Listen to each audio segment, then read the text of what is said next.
Hi students. Hi, good morning. Good morning, sir. Good morning, sir. Hope you are studying well for the upcoming series test examination. Already we know that next Thursday, Friday and Saturday your series examination has been planned. So obviously 11th is the date for disaster management, and you know that in the previous examination you didn't attend due to some medical issues that we can consider, but you didn't produce RT-PCR in the relevant time. I don't know what is the procedure of your submission, everything. And I think you can make 100 out of 100 for this subject if you study well. No need of any retest for the subject, but currently, since you are didn't attended series 1, there is a chance to attend a retest. Otherwise, you won't need to any retest for this particular subject because it's very simple subject. And we have already completed all the 5 modules. And in the last class, we have discussed the fifth module completely, that is Sentai framework, and including targets, guiding principles, as well as priority. That are the very important thing in that module. So since your series exams are coming, so we will plan to cover something related to module 3 because it will help you in the series examination. So myself Ashwin B, and I am taking the first revision on the subject disaster management, or the topic is disaster risk management. It is the first topic we have discussed. And since Rahul sir left the college, I have joined here and I started the first part as disaster risk management. It is very important topic, and whenever we are focusing on disaster risk management, first of all, you must know what is a disaster. There are different types of disaster, and including natural disaster and man-made disaster. And in natural disaster, we have different kinds of disasters like flood, earthquakes, tsunami, something vagera. But man-made disasters are very much there. That is road accident, train accident, flight accident, epidemics, industrial disaster, chemical disaster, then a terrorist attack. Everything belongs to man-made disasters. So whenever we are going to focus on disaster risk management, we should be having a systematic procedure or a systematic process in which include administrative directives, organizations, and operational skills and capabilities to implement the strategies. These are the very important things whenever we have an disaster risk management system. That should be a systematic process, and that should be including in the administrative instructions, because when a disaster happens, we should control the disaster by campaigning every department who were associated with the disaster management. That include health, police, military, and something like that departments having different levels of thinking, differently trained pupils, and we should administratively direct them what should they do during a disaster. There should be a central committee. We have already discussed what is the National Disaster Management Authority, State Disaster Management Authority, and District Disaster Management Authority. According to that, that is the nodal agency who is completely taking the risk of disaster or reducing the disaster. And for that, we should have a policy and very much important coping capacities for us to overcome the disaster. There may be different hazards and possibility of disaster in our surroundings. So first of all, we need to identify what is the cause of disaster, and after that, we need to plan how to prevent that one or mitigate that one. And after that, we need to prepare ourselves. We have a systematic procedure for that. And after the disaster, we should respond act on the situation, how they have to work. As well as after the disaster, we should recovery and rehab the systems as per our working conditions. And if you are planning for a disaster management, we should have a framework that is a cycle. Sometimes they may be asking, what is the framework of disaster management? Then you have to focus on this disaster risk management cycle. All the process we have seen here, we should be very thoroughly studied, because whenever we are having a chance, we should overcome the disaster.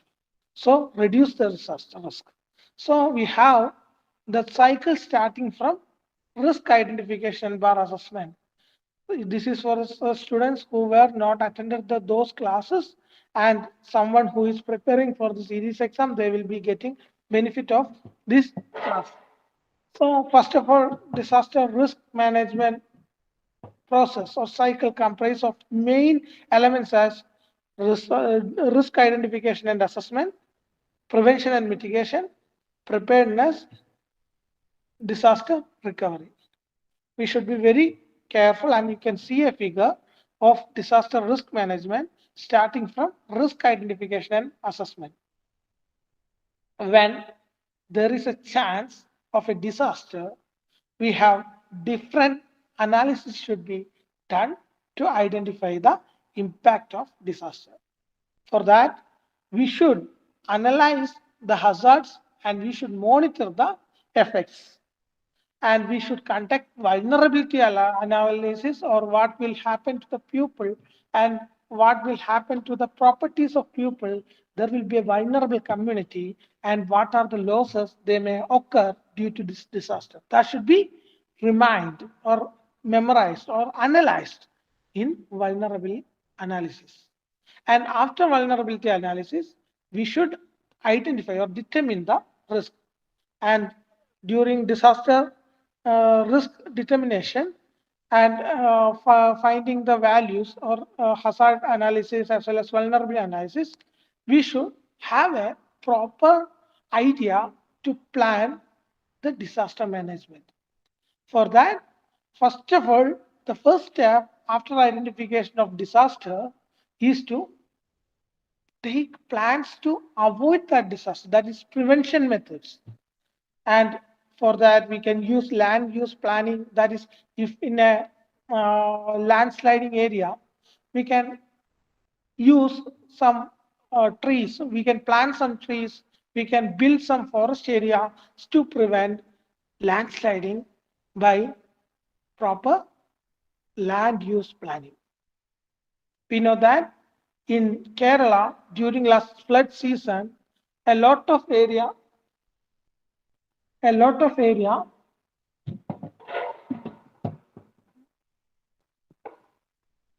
a lot of area has been affected due to land sliding.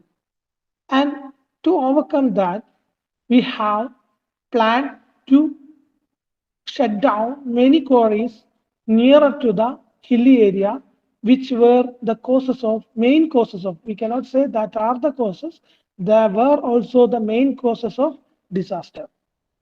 So after planning land using, after that, we have to manage the land. That is, we have to do some alteration in the current scenario, that conventional methods, that is, if they are planting something not suitable for the land area, we have to use another cultivation method. We have to change the agricultural theme of the land. And we have to take some non-structural measures, that including training, mock drill, everything, to make the people aware about the current situation and upcoming disaster. So we can tell them how to prevent that thing. These are the very important point of prevention and mitigation. Prevention means nothing but just preventing that disaster. If there is any chance to avoid or to prevent the disaster, we should go for that.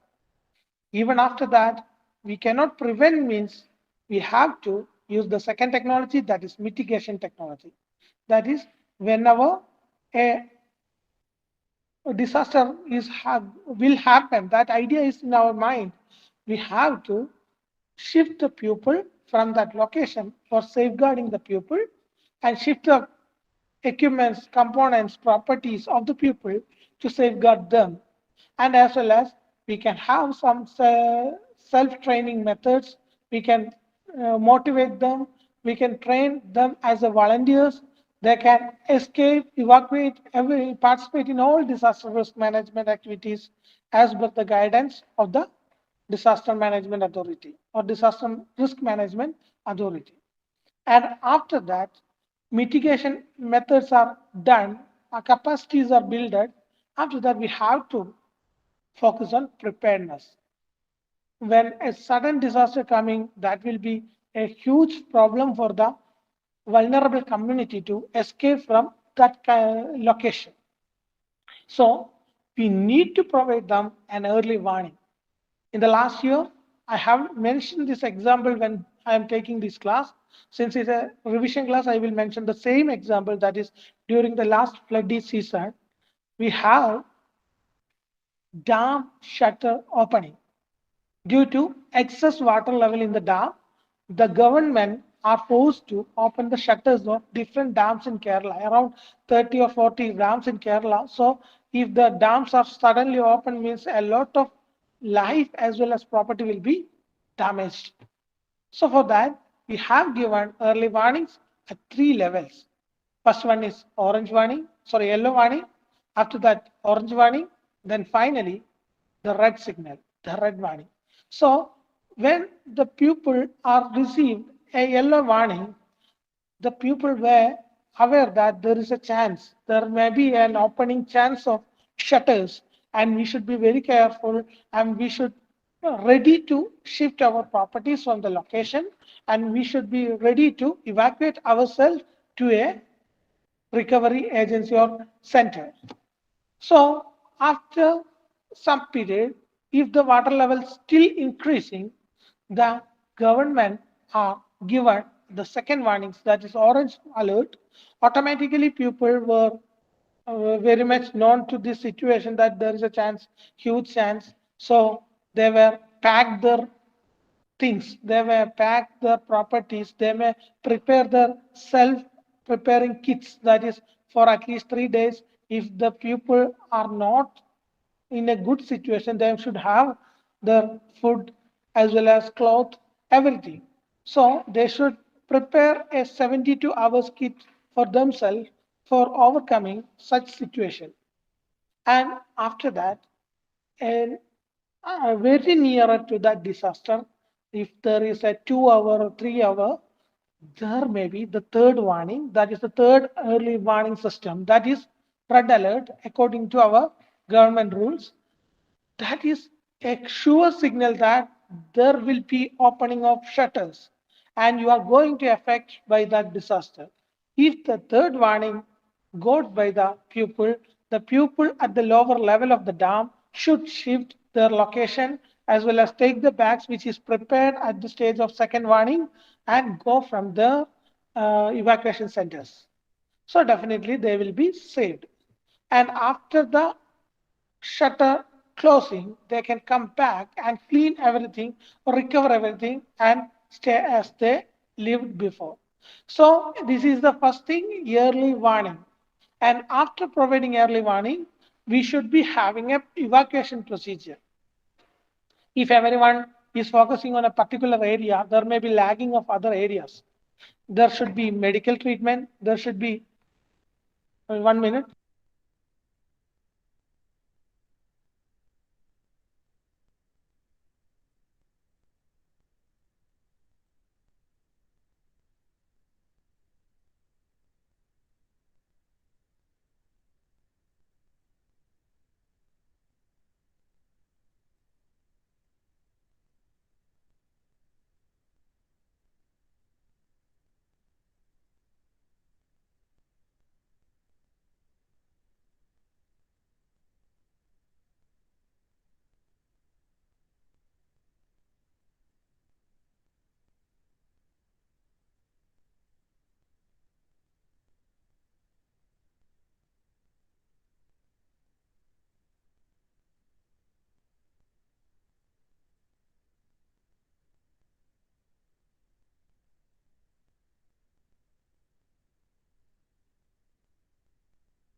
Sorry for the delay.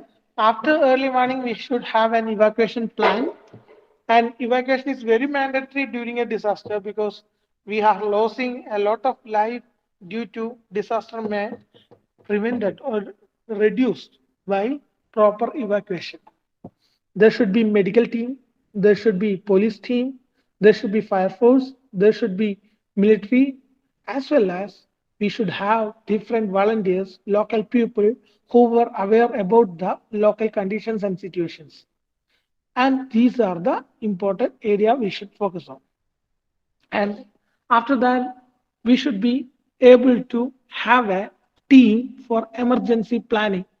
Even all the steps are followed in a proper procedure. That is, we have identified the risk assessment, prevention, mitigation, and prepared the pupil well. But there is a chance of emergency. There is a chance of the disaster may not be act in the planned manner. There may be a change. So due to that, we will lose a lot of life. So in such situation, we should have an emergency plan. Mainly in telecom, whenever we are communicating with each other, the communication channels may be fall down, and we will use satellite phone. In some cases, even that is also not working. Means we should have an emergency planning and how to react. That should be conveyed to the vulnerable community who have affected by the disaster. They may not be having any communication equipments with them, and we should go for public awareness using helicopters, and evacuation process should be adjusted or changed, altered in a way that is suitable for the situation of disaster. That planning also, preparedness also should be done before the effect of disaster. We should be ready for any kind of effects during a disaster. And after preparedness, definitely there will be a disaster which is marked as event. You can see that there is an event there, that is the disaster which we cannot stop. So after that event, we should recover it. But during the event, we have a lot of things to do. That is disaster response. When a disaster happens, the people who are there should be a part of evacuation process. They should be well trained for evacuation process. They should be controlled by administrative directives from the controlling unit. They should be communicate each other, and there should be a first aid medical team at all the areas where disaster is going to be happen. Some people may have different kinds of illness or some dangers. So the medical team should be there to face any kind of such situation. Sometimes due to disaster, after seeing the disaster effects, some people may be having heart problem and heart attack, definitely some other problems. So the medical team should be very ready, very much ready for the facing of disaster. After disaster, everything happening is post disaster activity. That's mainly recovery. Whatever we were lost during the disaster should be recovered or reconstructed or rescued back to the normal situation, even better situation. So, because in some cases, if we identify that there is a chance of disaster in the upcoming condition, upcoming years, and future, we should be prepared to avoid that kind of activity. So, for that, we should have a proper plan. We have Bhuj earthquake in Gujarat in 2001 is a very big earthquake affected in the 20th century in India. And after that, we have constructed building in that disaster zone, that is earthquake zone, with alteration in the foundation. We have used isolation or absorption of vibration from the earth whenever that happens. We cannot completely absorb the earthquake waves, but up to a limit that is around a 7 plus is known as from a 7 plus Richter scale is known as heavy earthquakes. So still 7 we can have a technology to absorb the effect of earthquake. So during such earthquakes, the building may not be collapsed, and we can save a lot of life by the acts like that. We have prepared for the next disaster. So that's also should be in our mind when we are recovering some disaster situation, and we have to build back everything back to normal by this stage. So first stage is we will go one by one. First stage is risk identification and assessment. During here, there is a technical team. Definitely, there will be. If a natural disaster, mainly geological pupils will be there because they were familiar with the conditions and the behavior of Earth. So they will analyze everything, including the potential of disaster. What will be the huge impact going to be affected in our Earth? And where will be the origin? When in 2005 December we have faced Kerala and Tamil Nadu faced tsunami, the origin was not in India. That's actually very nearer to Indonesia, known as Sumatra Islands. So there is an origin for every disaster. The pupil who is identifying the risk and analysis or assessing the risk are finding firstly what will be the origin and characteristics behavior of the hazards also will be identified by the assessment team. What are the things we will assess? Potential, that is what is the huge impact, how much impact it will provide. And second one is origin, where the disaster risk originates, oh sorry, disaster originates. And third one is what will be the characteristics and behavior of that hazard. And automatically the pupil will identify frequency of occurrence. That is when we are hearing about an earthquake, India definitely in a situation or zone of earthquakes.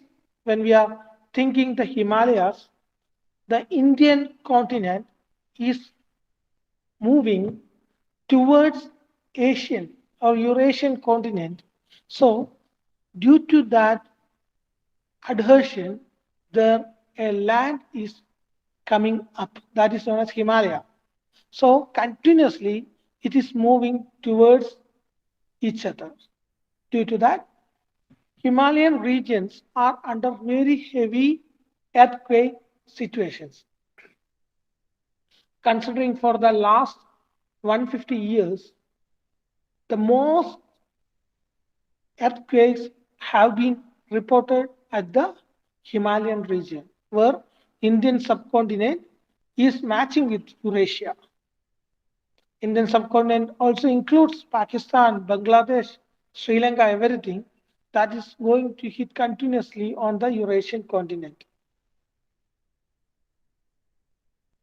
I think you know that Earth surface are moving every time, every second. There is a micro level movement of Earth surface, that is land area, is recorded.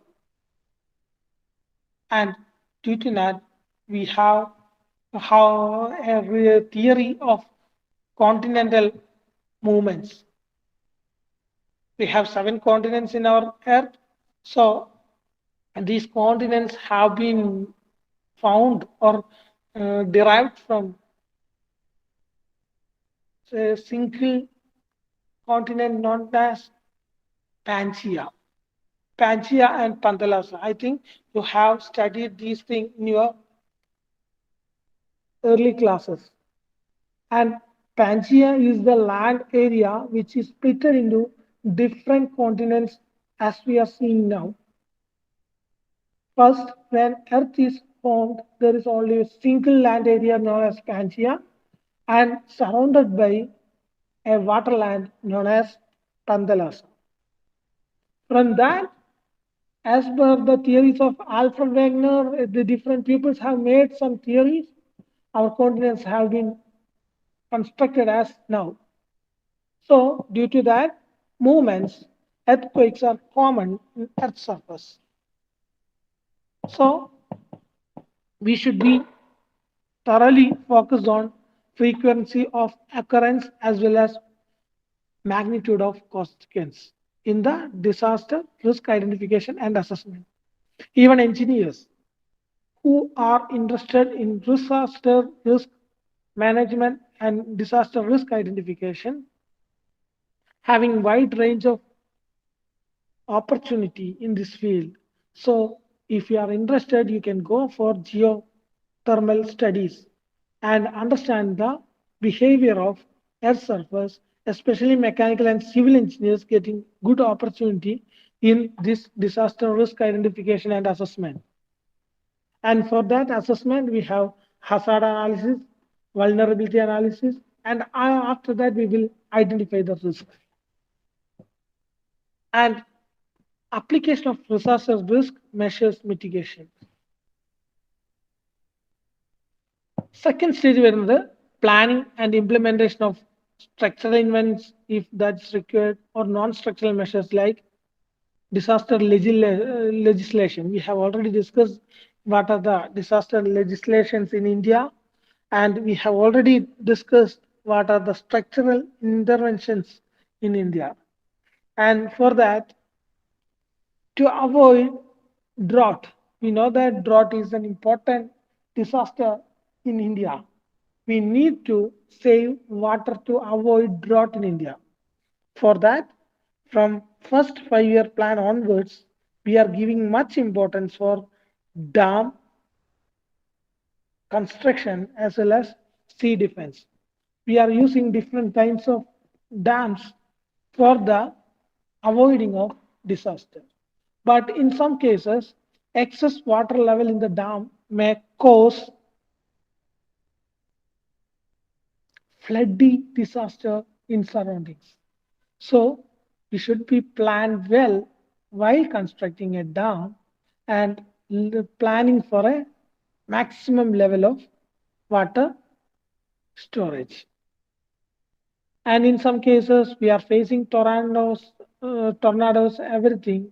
For that, we need to protect our land area by a sea defense.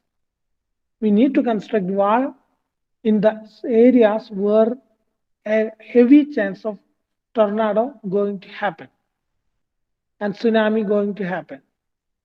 This will save a lot of life who were living very near to coastal area. You know that our majority people in Kerala were very near to coastal area. If you are passing through Payambalam beach through towards Areekode, you can see a land of several pupils are living in that coastal area. That's an example. And we have to plan accordingly. And we have disaster legislation, that is non-structural measures in planning.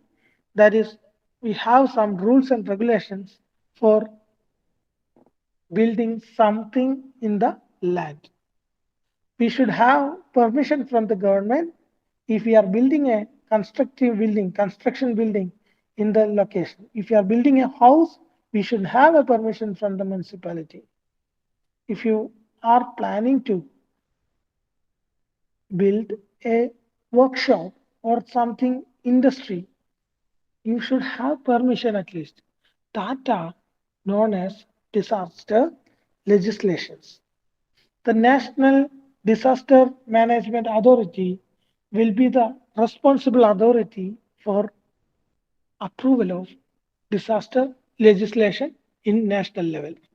They will also guide the pupil or guide the authorities in state as well as district level to make them a good law or legislation on disaster.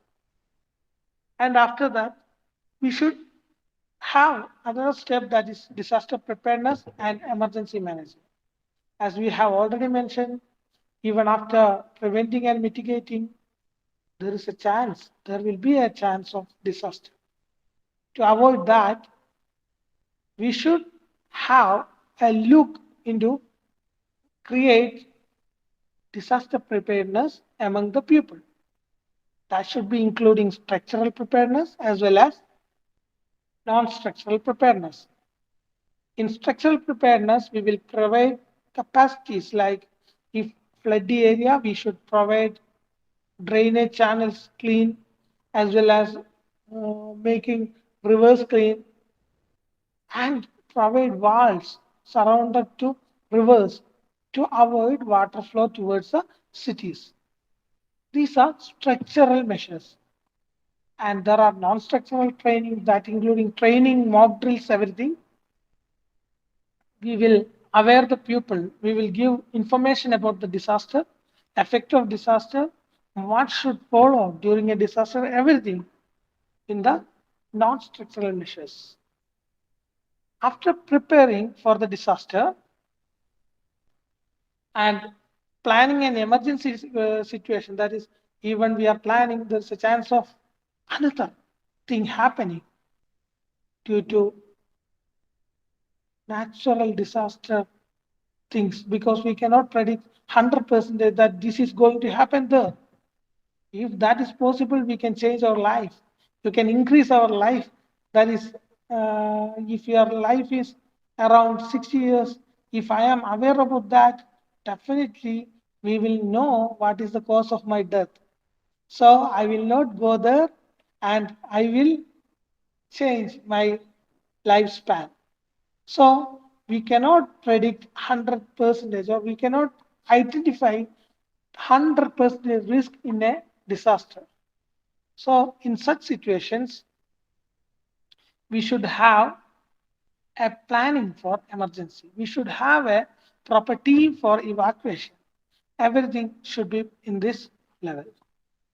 After that, after the actions taken, the disaster event will be happen as seen, you can see in the framework of disaster risk management.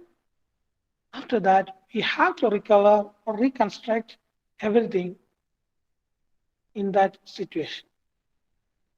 We should restore living conditions for the affected population or vulnerable community. They may be having problem to get food, cloth, money, etc. So the people who are working for the safeguard of property as life and NGOs, volunteers will help them during such situations. It's very important thing. And you can see the disaster risk management cycle again because it is the very important point. You have to draw this one at least 10 or 12 times from where it will start. First of all, we will identify the disaster risk that is not shown here. After that, we will plan prevention and mitigation. We will prevent and mitigate the disaster. We will have a planning for preparation or prevention and mitigation of disaster impacts. After that, even the disaster is not preventable, we will go for preparedness. We will motivate the people. We will communicate the people. We will transfer the information to the people and make them ready to face the disaster. That includes structural as well as non-structural measures and trainings, mock drills, river cleaning, wall building around our coastal area, everything comes under this preparedness level. After that, the disaster happens. So during a disaster, we cannot do as per our planning. We should do as per the necessary. Some people who may affect severely due to disaster. Some old people or disabled people cannot leave the pupil place as per the guidance from the disaster risk management team due to their mental as well as body discomforts. So the evacuation team or trained people, trained volunteers, police, military, and health people should reach the disaster zone as fast as possible and do the response as fast as they can do. And as they can shift the people from the location to hospitals by using proper arrangements of ambulance, other methods, helicopters, everything. So that comes under response. After that, we have to reback or come back to the initial situation. So reconstruct the initial situation or rehabilitation of the situation, and we should help the people or help the vulnerable community to come back to the initial stage. These are the important stages of disaster risk management. And it is a very important term, that is disaster risk reduction. That is already we have mentioned. We have a disaster risk, so we should have a systematic approach, and the concept and practice of reducing disaster risk by a systematic approach is known as disaster risk reduction. By the proper disaster risk management, we can have proper disaster risk reduction or DRR. If you are doing disaster risk reduction, we have to look into following points.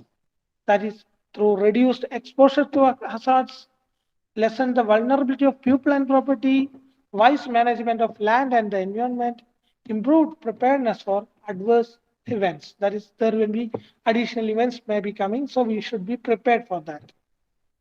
Whenever a disaster happens, there may be a chance of continuation.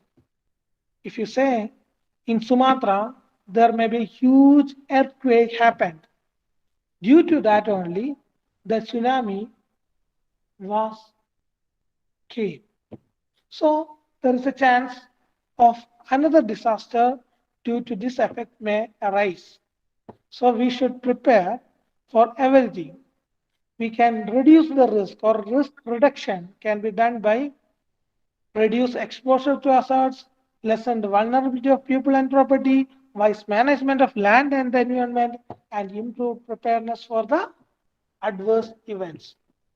These are the things we should have a focus. We have a Hugo framework till 2015.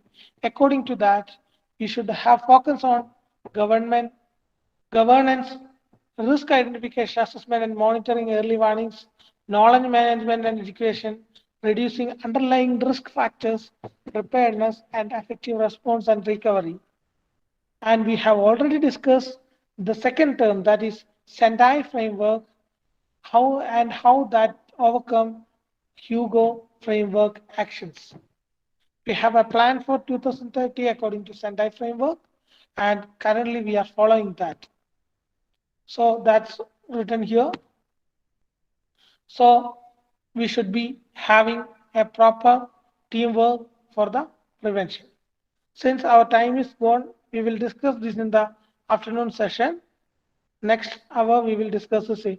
So please put your attendance now. Please put your attendance now.